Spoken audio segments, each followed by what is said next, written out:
Keep it coming. Come on, come on. Come on, come on. He's trying to beat a 225. His score, a 225 and 1/2.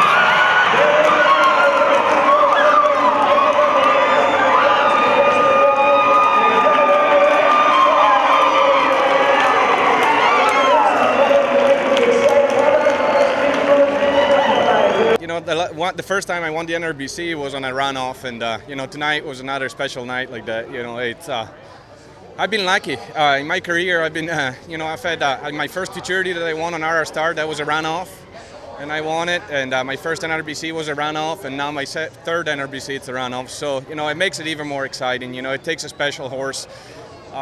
You know, we've had to deal with some humidity this week. There was a tough competition as always here, and you know, it's just.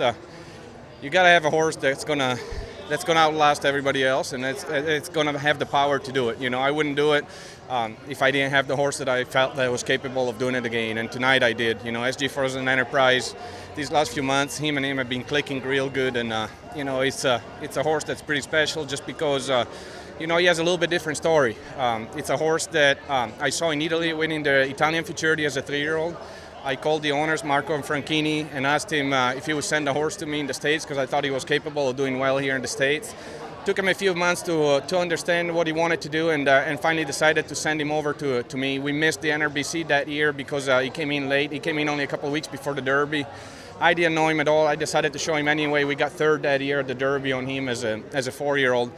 And then I just took him home and just got together with him, you know. And it's been one of those horses. There's horses that you click right away, and there's horses that you don't. And he was one that actually I didn't. You know, at the beginning, it took me a few months to really get to know him, and he get to know me.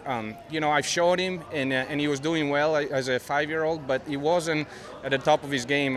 You know, I wasn't until the last few months. I kept telling the new owners, Silver Spurs Equine bought him from Marco, and thank you to him for selling it to us. And you know, I kept telling them we're seeing him, and he's doing good, but it's not what the horse can do. And I hope I can show you guys what the horse can really do. But it wasn't until the end of last year that we really got together. The first few times I showed him, there was just a little hesitation between my cues and what he was responding to do, and that cost us a few points. And then towards the fall of last year, I found a few little keys that really got him focused on me, and from then on, he kind of skyrocketed. You know, we won the World Championship with a 229. Gave him a couple of months off. I came back about a month ago at the Cactus Classic. We won it with a 229 there. And my feeling was that he was going to stay consistent there. You know, it's cool because he's 6 and this is the last year for him as a Derby horse. But I really wanted to showcase him to everybody here in the States. He's a special horse, and I think he's going to put a stamp on his babies and what he can do here in the States. He's bred totally different. He's an outbred, you know, he's an outcross. He's got all the important things in there. He's got all the great Gret Pines, BH Enterprise, Topshell Cody, Hollywood Jack, but they're all far enough back that you can cross into pretty much anything you want here in the States. So I really think this horse is a special one. It's going to have a future.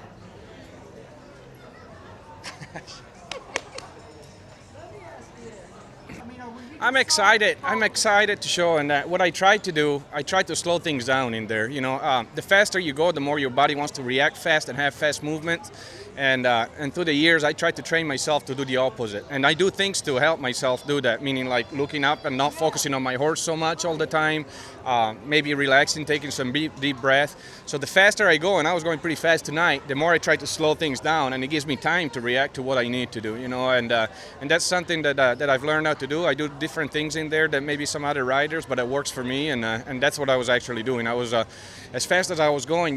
It's kind of like driving a car on ice. The faster you go, the slower you want to steer, you know. And it's the same thing. If you're going that fast and you react a little bit fast, sometimes they slip out of lead or something because, you know, there's a lot of centrifugal force going around. But by doing that, it helps me. What went into the decision to run off? To be honest with you, unless I have a horse that's really tired, I just don't see the point of being a co-champion for me. To me, there's one champion and a bunch of losers.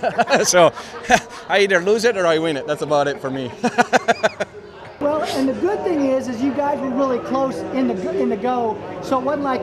I love that, you know, because it's not fair to horses. Sometimes when one goes in first, and one towards the end, then one horse is rest, and that makes a big decision too. If somebody asked me that the horse was really tired and mine was super fresh, I definitely respect their opinion and do that. But because we were close together, and I know that Casey's as tough as a competitor as I am, I thought that the runoff was for the crowd and for everybody, so that was supposed to be done.